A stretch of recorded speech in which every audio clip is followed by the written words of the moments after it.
Thank you very much for joining us here at the Intercept for this discussion with Professor Noam Chomsky. We're going to be discussing today the Russian government's invasion of Ukraine, the horrors that we've seen coming out of Ukraine, the bloodshed, the massacres, the killings, but also we are witnessing a major assertion of power by the United States in Europe.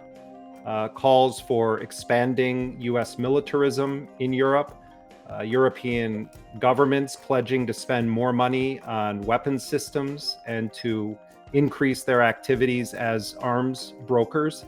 The United States at present is the largest weapons dealer in the world. At the same time, our guest Noam Chomsky says that this was an act of aggression, state-sponsored act of aggression that belongs in the history books alongside the 2003 US invasion of Iraq, as well as the 1939 invasion of Poland by both the Soviet Union and Nazi Germany.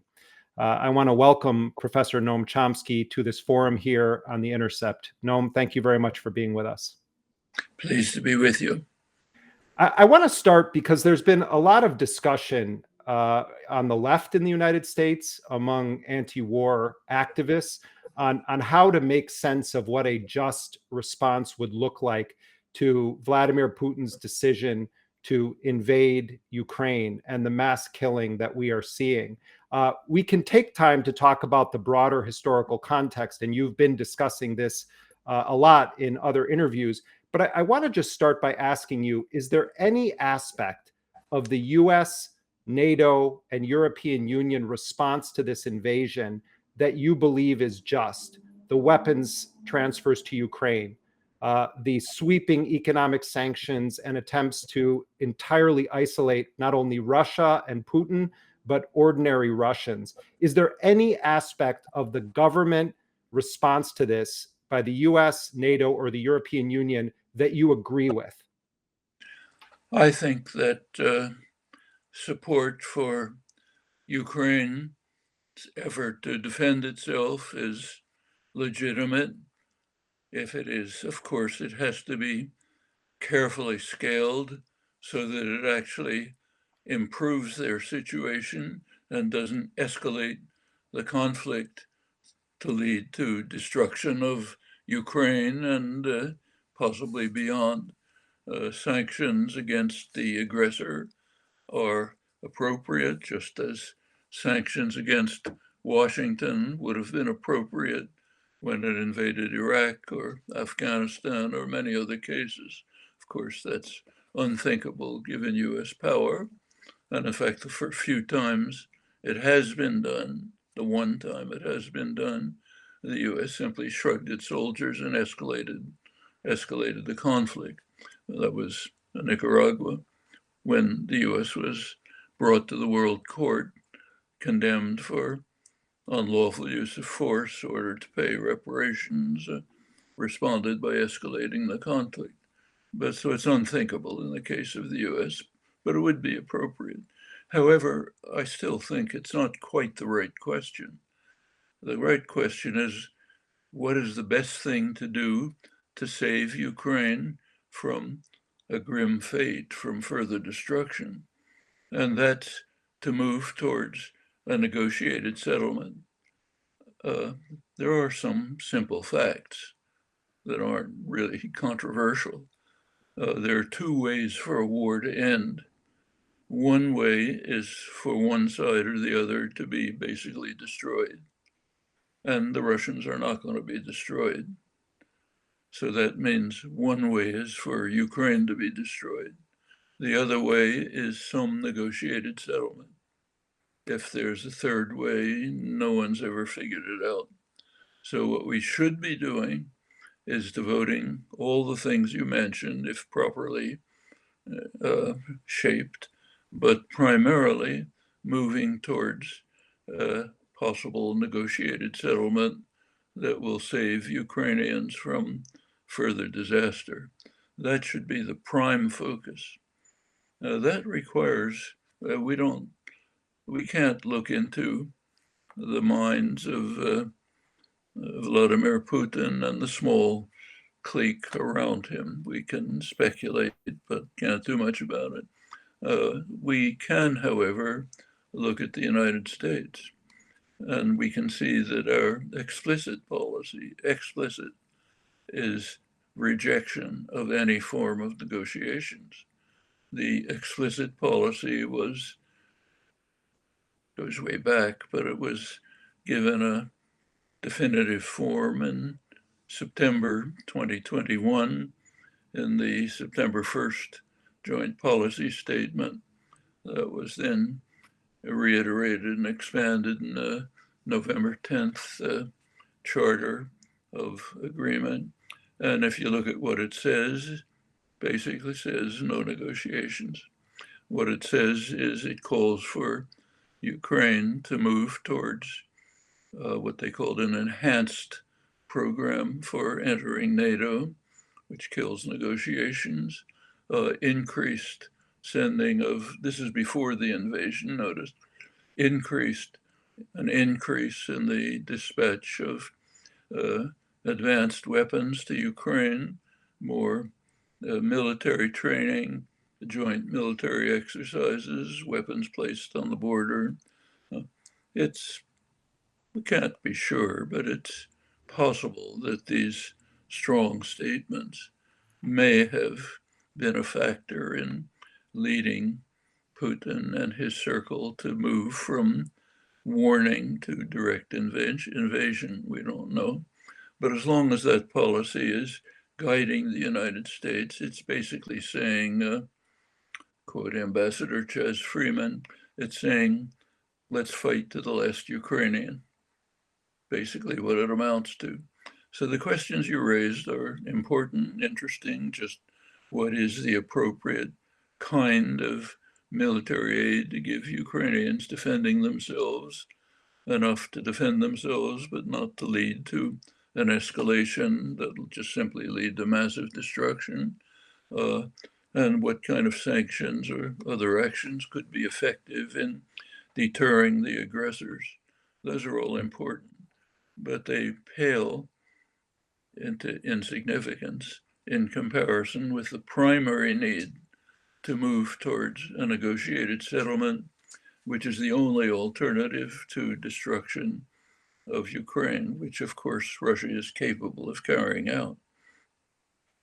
You know, it's interesting because Volodymyr Zelensky has been really lionized, particularly in the U.S. and Western European media, and it's almost a sort of he's become a kind of caricature with these grand, sweeping historical comparisons, and often the quotes from him are intended to give the appearance of this defiant leader who is going to fight to the end. But when you read between the lines and you read what Ukrainian negotiators are saying, when you read what Zelensky says when pressed on conditions for peace, he seems to be extremely aware of the factors that you're citing, that this has to end in a negotiation. And I want to ask you about the role of the US and European media in sort of perpetuating this mythology around Zelensky, and the way in which it seems to kind of undermine the seriousness of the negotiators of Ukraine or of Zelensky when he is talking in a nuanced manner. It seems that there's this intent to kind of create a caricature rather than actually listening to the conditions that Ukraine is stating it can live with. Yes, you're absolutely right. If you look at the media coverage, Zelensky's very clear, explicit, serious statements about what could be a political settlement, crucially, neutralization of Ukraine. Those have been literally suppressed for a long period, then sidelined in favor of heroic Winston Churchill impersonations by congressmen, others, and casting Zelensky in that mold. So yes, of course, he's made it pretty clear that he cares about whether Ukraine survives, whether Ukrainians survive, and has therefore put forth a series of reasonable proposals that could well be a basis for negotiation. We should bear in mind that the nature of a political settlement, the general nature of it, has been pretty clear on all sides for quite some time. In fact, if the US had been willing to consider them, there might not have been an invasion at all. Before the invasion, the US basically had two choices. One was to pursue its official stance, which I just reviewed, which makes negotiations impossible and may have led to war. The other possibility was to pursue the options that were available. To an extent, they're still somewhat available, attenuated by the war, but the basic terms are pretty clear. Sergei Lavrov, Russian foreign minister, announced at the beginning of the invasion that Russia had two main goals, neutralization of Ukraine and demilitarization. Demilitarization doesn't mean getting rid of all your arms. It means getting rid of heavy weapons connected to the interaction with NATO aimed at Russia. What his terms meant basically were turn Ukraine into something like Mexico. So Mexico is a sovereign state, can choose its own way in the world, no limitations, but it can't join a Chinese-run military alliance, emplacing advanced weapons, Chinese weapons, on the US border, carrying out joint military operations with the People's Liberation Army, getting training in advanced weapons from Chinese instructors and so on. In fact, that's so inconceivable that nobody even dares to talk about it. I mean, if any hint of anything like that happened, we know what the next step would be. No need to talk about it. So it's just inconceivable. And basically, Lavrov's proposals were saying they could plausibly be interpreted as saying, let's turn Ukraine into Mexico. Well, that was an option that could have been pursued. Instead, the US preferred to do what I just described as inconceivable for Mexico. Now, that's not the whole story. There are other issues. One issue is Crimea. Fact of the matter is, Crimea is off the table. We may not like it. Crimeans apparently do like it, but the US says we're never going to concede it. Well, that's a basis for permanent conflict. Zelensky has sensibly said, let's put that off for further discussion. That makes sense. Another issue is the Donbas region. That's been a region of extreme violence for 8 years, both sides. Ukrainian shelling, Russian shelling, landmines all over the place, lots of violence. There are OSCE observers, European observers on the ground who give regular reports. You can read them, they're public. They don't try to assess the source of the violence. That's not their mission, but they talk about its radical increase. According to them, I think, if my memory is correct, about 15,000 people or something in that neighborhood may have been killed in the conflict over the last 8 years since the Maidan uprising. Well, something has to be done about Donbas. The proper reaction, which maybe the Russians would accept, would be a referendum, an internationally supervised referendum to see what the people of the region want. One possibility, which was available before the invasion, was implementation of the Minsk II agreements, which provided for some form of autonomy from in the region within a broader Ukrainian federation, something like maybe Switzerland or Belgium or other places where there are federal structures, conflict, but confined within federal structures. That would have been a possibility. Whether it could have worked, there's only one way to find out: to try. US refused to try, instead insisted on a super militant position, official position, which, as far as I know, the press has yet to report. You can tell me if I'm wrong, but I have never seen one reference anywhere in the mainstream press, so occasionally way at the margins, any reference to the official US position of September 1st, 2021, the reiteration and expansion of it in November in the Charter.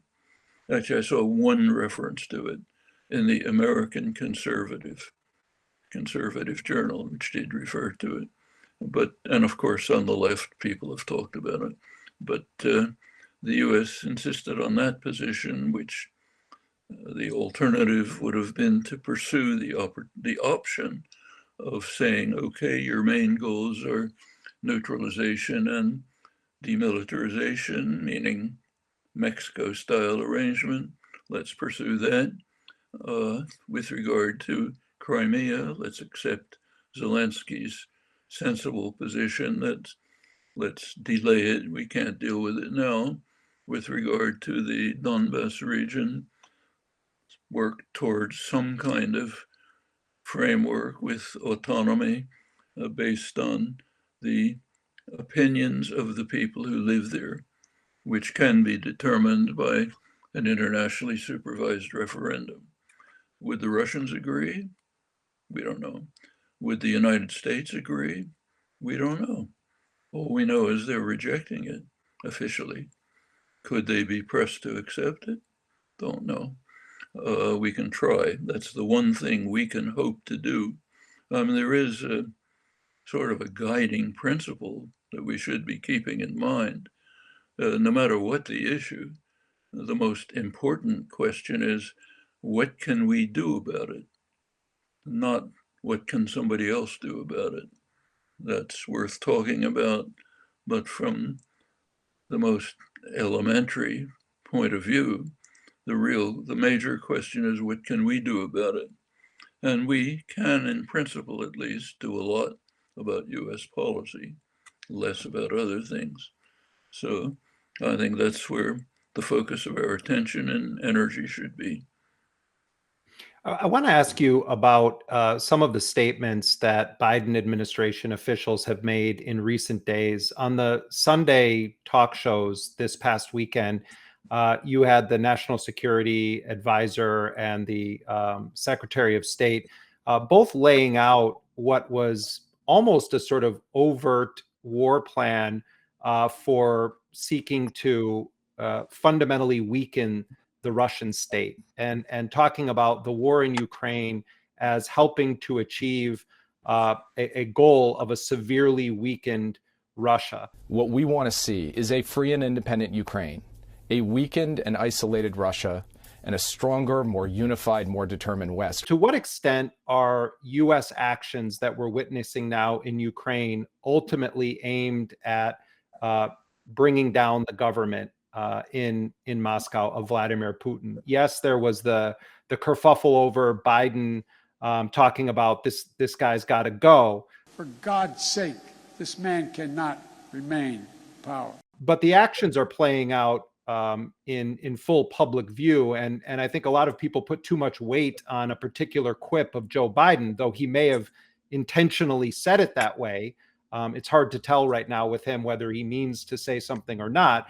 But setting that aside, it does seem that a major aspect of the U.S. position right now is that this is a grand opportunity they smell the blood of Putin in the water, I guess is what I'm saying, Noam. Yes, I think the actions indicate that, but remember, there's something along with action, namely inaction.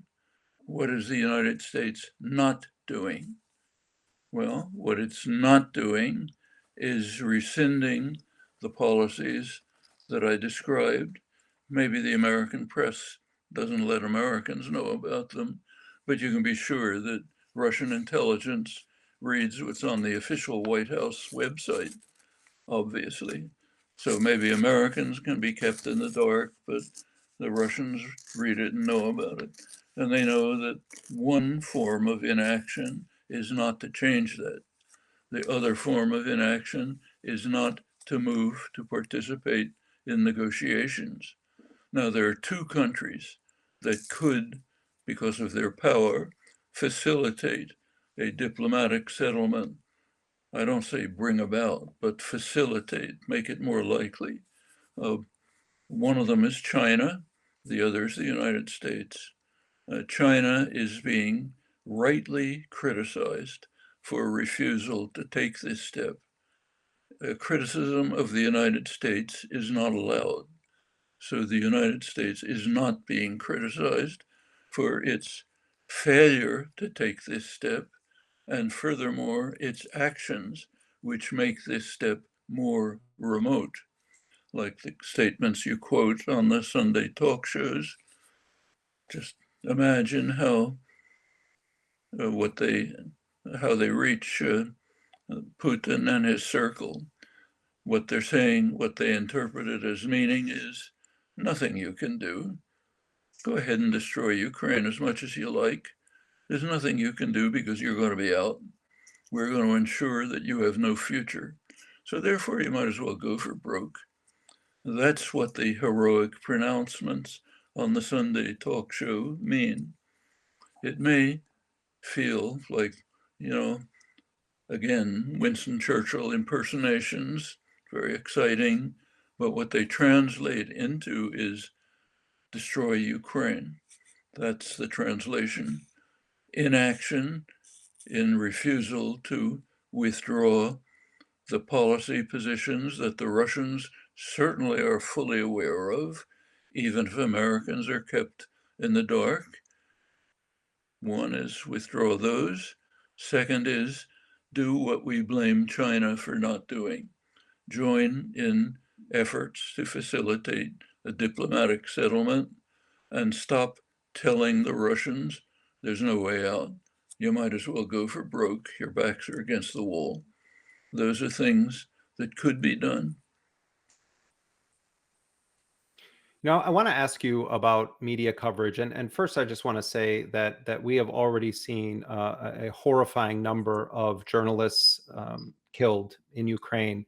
In fact, a friend of mine, the filmmaker Brent Renaud, was one of the first journalists killed in Ukraine. And it's horrifying to witness media workers, some of whom appear to have been directly targeted for killing. At the same time, and so I guess I just want to say at the onset that I think we're seeing some incredibly brave and vital journalism coming out of Ukraine, and much of it is being done by Ukrainian reporters, and that statement just needs to stand on its own. But back in the studios in Washington and Berlin and London, there's a different form of media activism happening, and it really seems as though many journalists see their role now, working for powerful, particularly broadcast media outlets, as supporting the position of the United States and NATO, and being actual propagandists for a particular outcome and course of action. Would a strike in Poland on supplies or anything really automatically be met with a military, a forceful response, or simply a conversation amongst allies about how to respond? Is the president showing enough strength against Putin? And this is happening at the same time that the Biden administration is now admitting that it has been manipulating the media by putting out unverified intelligence and pushing claims about plans to use chemical weapons. One U.S. official telling you it doesn't even have to be solid intelligence when we talk about it. It's more important to get out ahead of them. Putin specifically, before they do something, it's preventative. Now, this kind of activity from the U.S. government is not new. What I think is extraordinary or interesting is that they're now not only owning it publicly, but they are almost celebrating that they're able to use their own news media and powerful journalists to spread it as part of their war effort. As you say, it's by no means new. You can trace it far back in a concentrated, organized form back to World War I, when the British established a Ministry of Information. We know what that means. The goal of the Ministry of Information was to put out horror stories about German war crimes, which would induce Americans to get into the war. Woodrow Wilson, and it worked.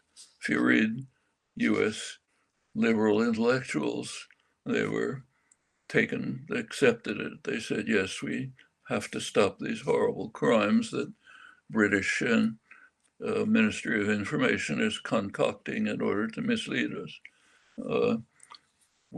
President Wilson set up his own Ministry of Public Information, meaning lies to the public, to try to encourage Americans to hate everything German.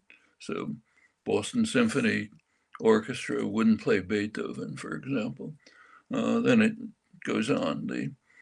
Reagan had what's called an Office of Public Diplomacy, meaning an office to lie to the public and the media about what we're doing. But it's not a hard task for the government.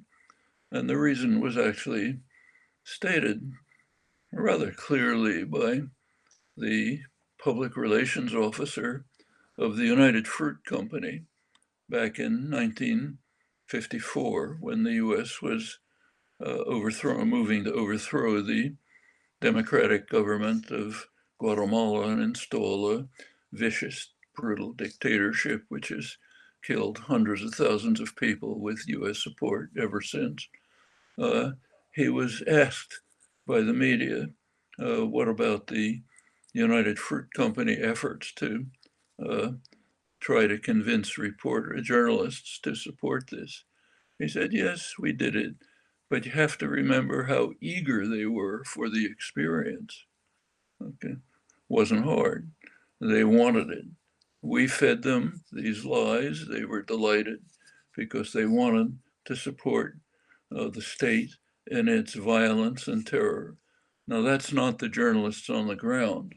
There is a split, as you described. It's true of every war.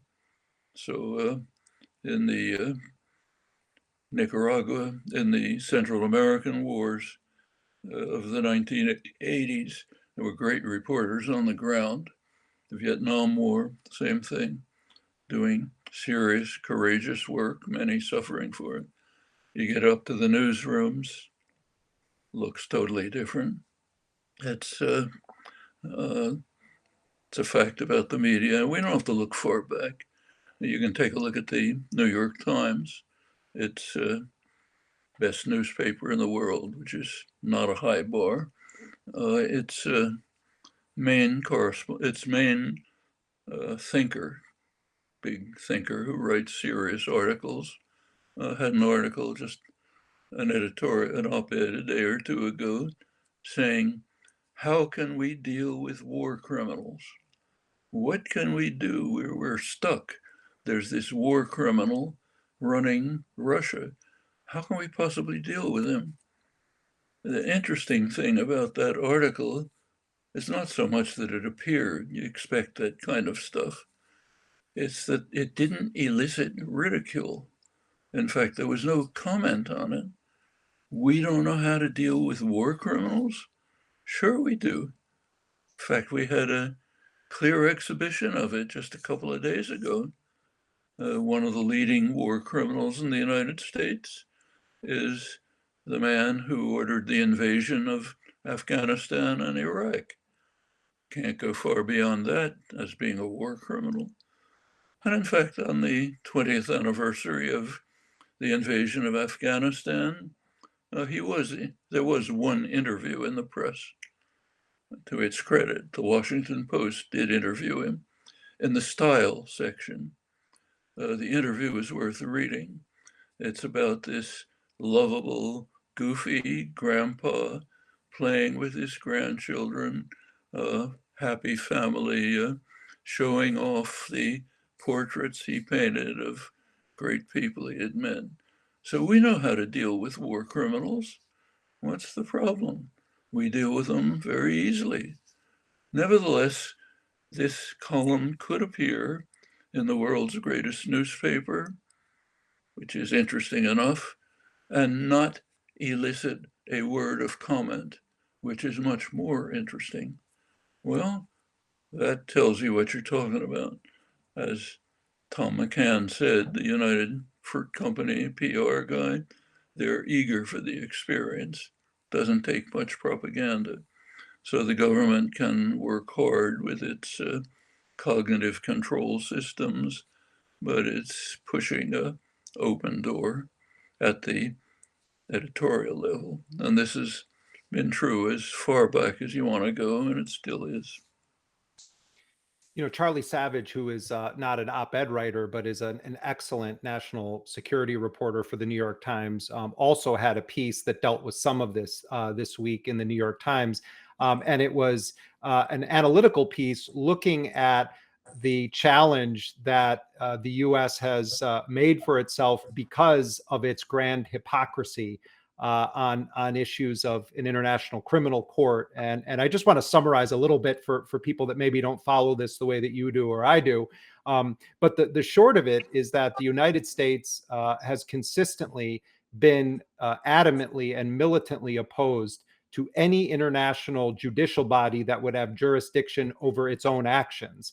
And in fact, in 2002, George W. Bush signed into law a bipartisan piece of legislation that came to be known as the Hague Invasion Act.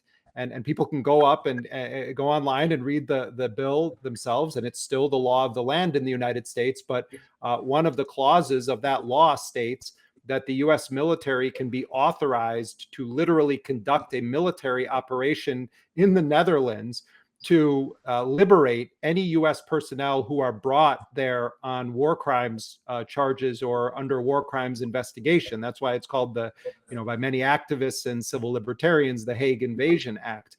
At the same time, Joe Biden himself has said Vladimir Putin is a war criminal and has called for a war crimes trial.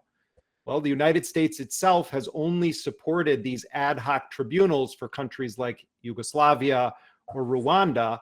And like Russia, the United States refuses to ratify the treaty that established the International Criminal Court. I'm sure, Noam, that you and I both agree that there are massive war crimes being conducted right now in Ukraine. Certainly, Russia is the dominant military power, and I wouldn't be surprised for 1 second if a huge percentage of the war crimes being committed are being done by Russia. That doesn't mean that there aren't war crimes being committed by Ukraine. We already have video evidence of this, of both Ukraine and Russia. But I want to be clear here. I believe that Russia is committing systemic war crimes in Ukraine.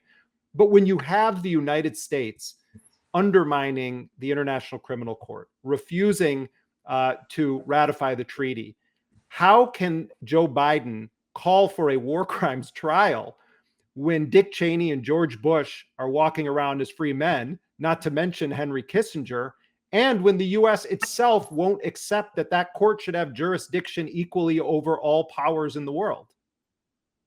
Well, two questions, points of fact. You're quite right that the overwhelming mass of the war crimes, the ones that we should be considering, are carried out by the Russians. That's not in dispute. And they are major war crimes. It's also true that the United States totally blocked the ICC, but notice there's nothing new about that. There's even a stronger case, which has been deep sixed. The United States is the only country to have rejected a judgment of the International Criminal Court, of the World Court. There used to have two companions, Hoxha of Albania and Gaddafi in Libya, but they're gone. So now the US stands in splendid isolation in having rejected a judgment of the World Court. That was in 1986, dealt with one of Washington's minor crimes, the war against Nicaragua. The court condemned the United States for, the words were unlawful use of force, meaning international terrorism, ordered the US to desist and pay substantial reparations. Well, there was a reaction by the Reagan administration and Congress. Escalate the crimes. That was the reaction. There was a reaction in the press. New York Times editorial saying the court decision is irrelevant because the court is a hostile forum. Why is it a hostile forum? Because it dared to accuse the United States of crimes. So that takes care of that. So the reaction is to escalate the crimes. Nicaragua actually sponsored first a Security Council resolution, which didn't mention the United States, just called on all states to observe international law. US vetoed it. US is on record as saying to the Security Council, states should not observe international law. Then went to the General Assembly, where overwhelmingly approved a similar resolution. US opposed, Israel opposed. Two states that say states should not observe international law. Well, all of that, that's not part of history as far as the United States is concerned. It's the kind of history, according to Republicans, you shouldn't teach because it's divisive, makes people feel bad, shouldn't teach it. But you don't have to tell anyone because it's not taught and it's not remembered. Virtually no one remembers it. And it goes beyond that. The United States, in fact, when the major treaties like the Organization of American States Treaty were signed back in the 40s, the United States added reservations saying basically not applicable to the United States. In fact, the United States very rarely signs any conventions, very rarely. And when it, ratifies, sometimes it signs, and when it does ratify them, they're with reservations excluding the United States. Now that even includes the Genocide Convention. There is a Genocide Convention. The United States finally ratified it after, I think, about 40 years, but with a reservation saying inapplicable to the United States. We are entitled to commit genocide. That came to the international tribunals, the Yugoslavia Tribunal, or maybe it was the World Court, I don't remember. Yugoslavia charged NATO with crimes in its attack on Serbia. The NATO powers agreed to enter into the details of the court operations. The U.S. refused. The U.S. and it did on grounds that Yugoslavia had mentioned genocide, and the United States is immunized from the charge of genocide, and the court accepted that correctly. Countries are subject to jurisdiction only if they accept it. Well, that's us. We can go on. We're a rogue state, the leading rogue state by a huge dimension. Nobody's even close. And yet we can call for a war crimes trial of others without batting an eyelash. We can even have columns by the major columnist, most respected columnists, saying, how can we deal with a war criminal? It's interesting to look at the reaction to all of this in the more civilized part of the world, the global South. They look at it, they condemn the invasion, say it's a horrible crime, but the basic response is, what's new? What's the fuss about? We've been subjected to this from as far back as it goes. Biden calls Putin a war criminal. Yeah, takes one to know one. It's the basic reaction. You can see it simply by looking at the sanctions map. The United States doesn't understand why most of the world doesn't join in sanctions. Now, which countries join in sanctions? Take a look. The map is revealing.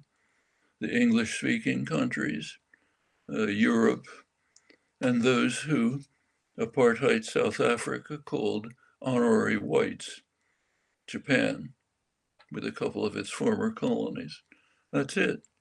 The rest of the world says, yeah, terrible, but what's new? What's the fuss about? Why should we get involved in your hypocrisy? U.S. can't understand that. How can they fail to condemn the crimes the way we do? Well, they do condemn the crimes the way we do, but they go a step beyond, which we don't, namely what I just described.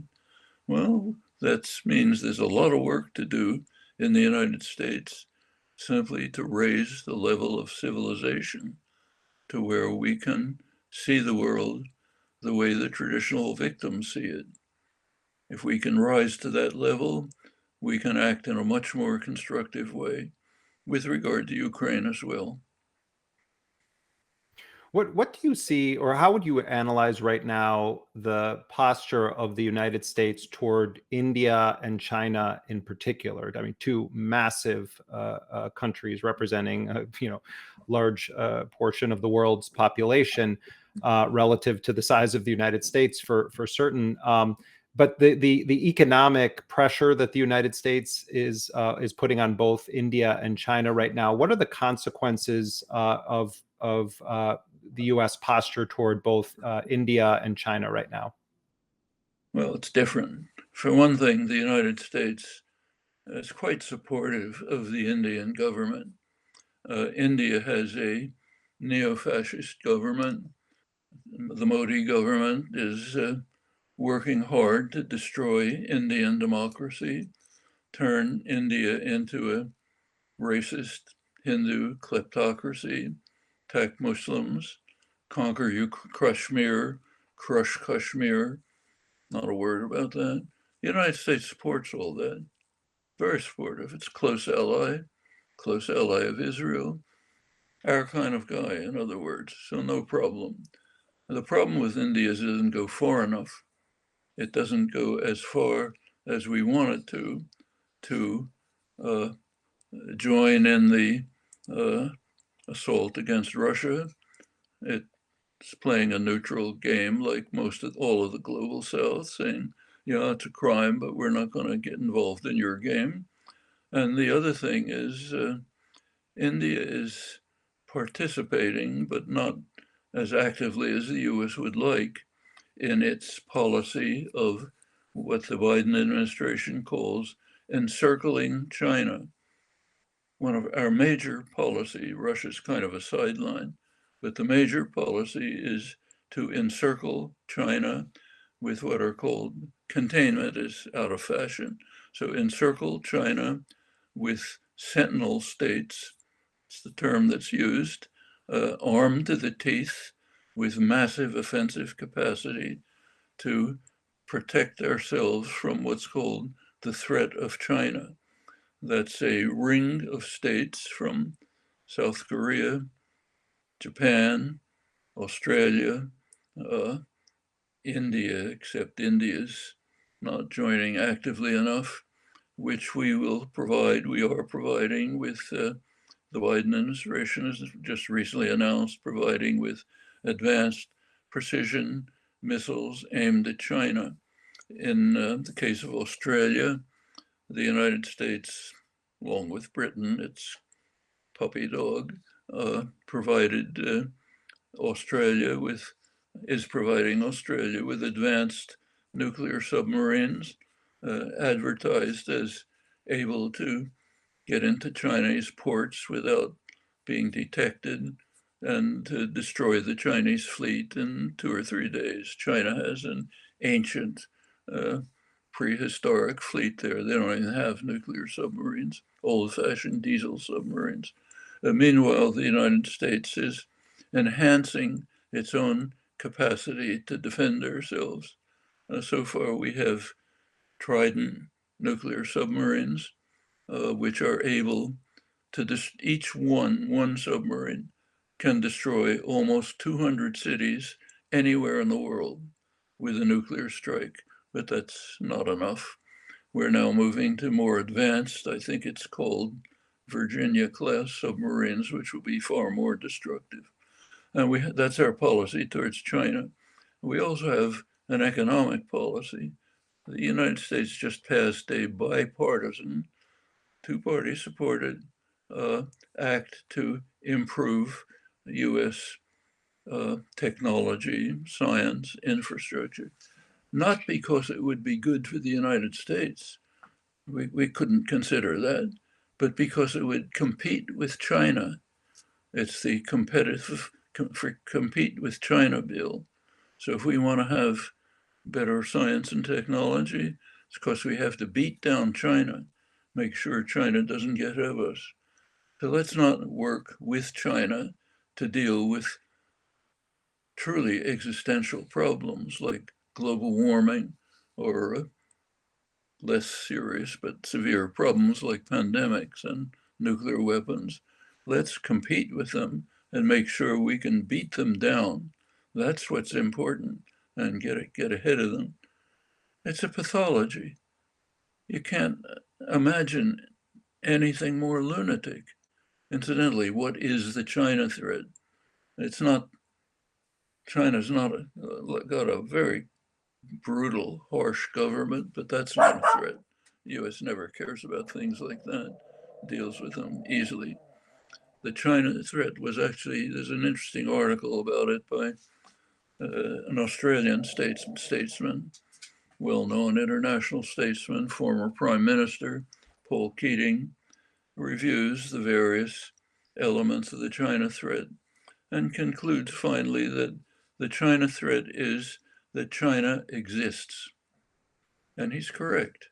China exists and does not follow US orders.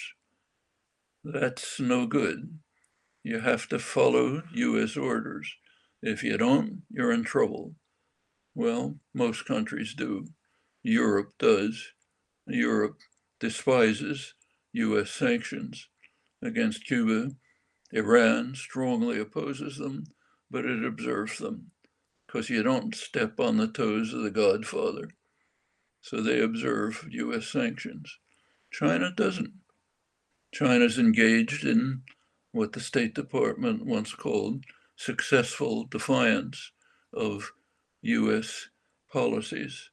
That was 1960s, when the State Department was explaining why we have to torture Cuba, carry out a terrorist war against it, almost leading to nuclear war, impose highly destructive sanctions. We're still at it after 60 years, posed by the entire world. Look at the votes in the General Assembly, 184-2, US and Israel. We have to do it as the liberal State Department explained in the 1960s because of Cuba's successful defiance of US policies going back to 1823, the Monroe Doctrine, which stated the US determination to dominate the hemisphere. Weren't strong enough to do it at the time, but that's the policy. And Cuba's defying it successfully. That's no good. China's not Cuba. It's much bigger. It's successfully defying US policies. So no matter how brutal it is, who cares? We support other brutal states all the time, but not successful defiance of US policies. So therefore we have to encircle China with sentinel states, with advanced weapons aimed at China, which we have to maintain and upgrade and ensure that we overwhelm anything in China's vicinity.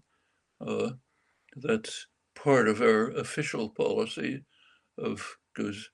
was formulated by the Trump administration, Jim Mattis, 2018, taken over by Biden.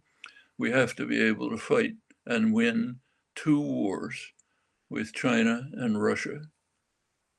I mean, that's beyond insanity. A war with either China or Russia means nice knowing you, goodbye civilization, we're done. But we have to be able to win and fight 2 of them. And now with Biden, we have to expand it to encircling China with sentinel states to which we provide more advanced weapons while we upgrade our huge destructive capacity. Like, we don't want those weak nuclear submarines which can destroy 200 cities. That's sissy stuff. Let's go beyond. And Putin gave the United States a tremendous gift. The war in Ukraine was criminal, but also from his point of view, utterly stupid. He gave the United States the fondest wish it could have, had handed Europe to the United States on a golden platter. Throughout the whole Cold War, one of the major issues in international affairs was whether Europe would become an independent force in international affairs, what was called a third force, maybe along the lines that Charles de Gaulle outlined, or that Gorbachev outlined at when the Soviet Union collapsed.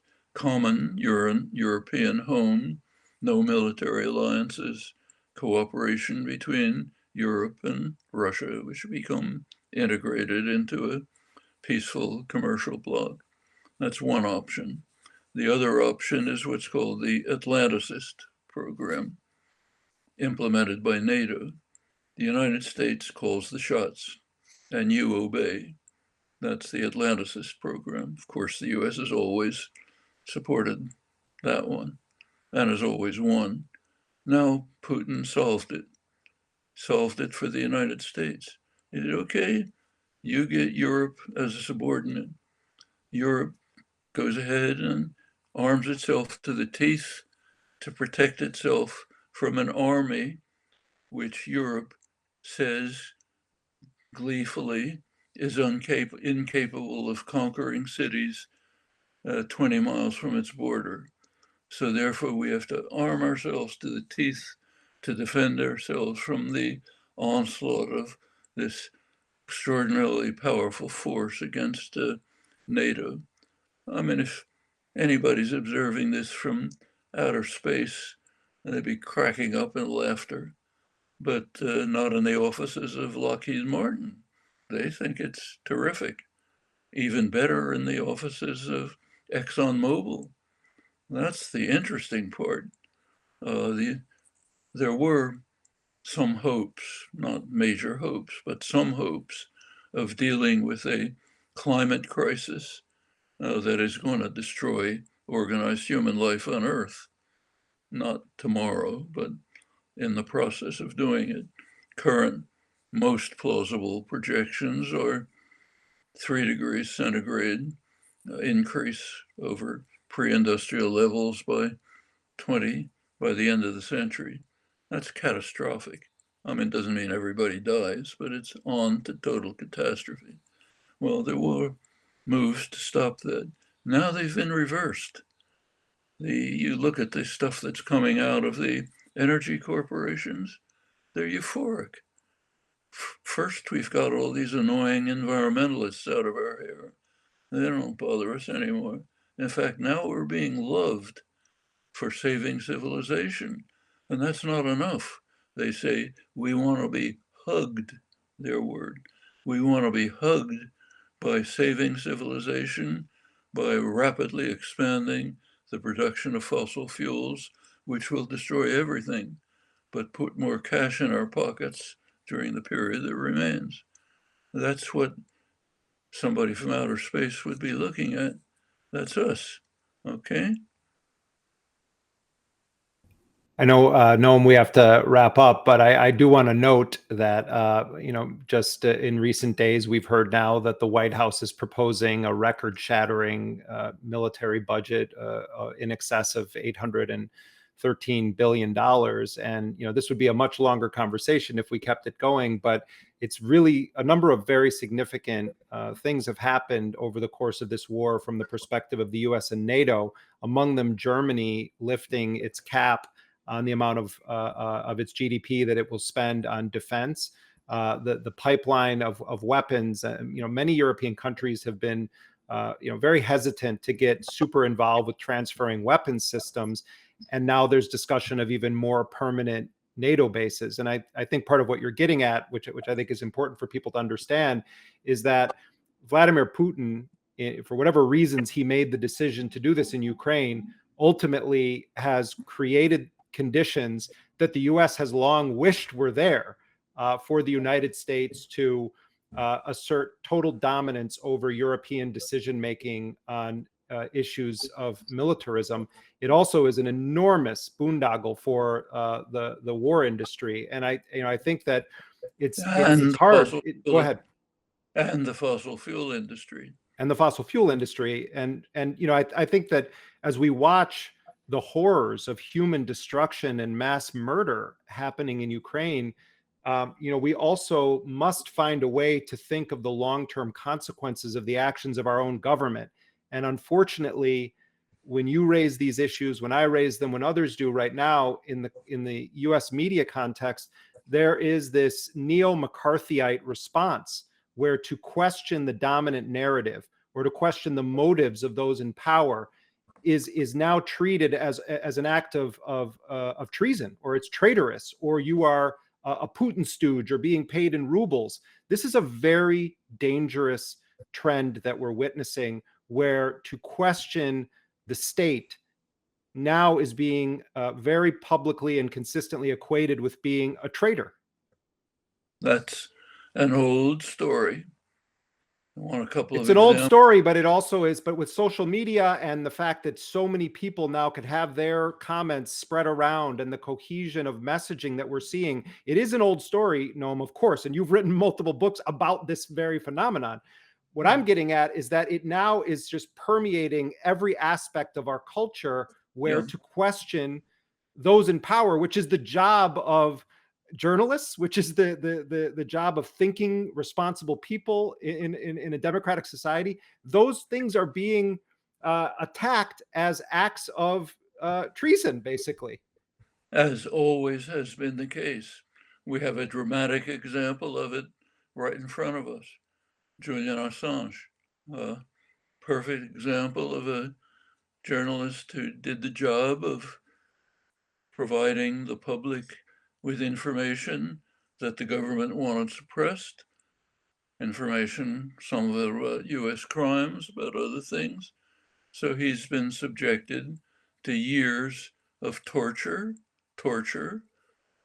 That's the UN rapporteur on torture's decision, now being held in a high security prison, subjected to the possibility of extradition to the United States, where he'll be severely punished for daring to do what a journalist is supposed to do.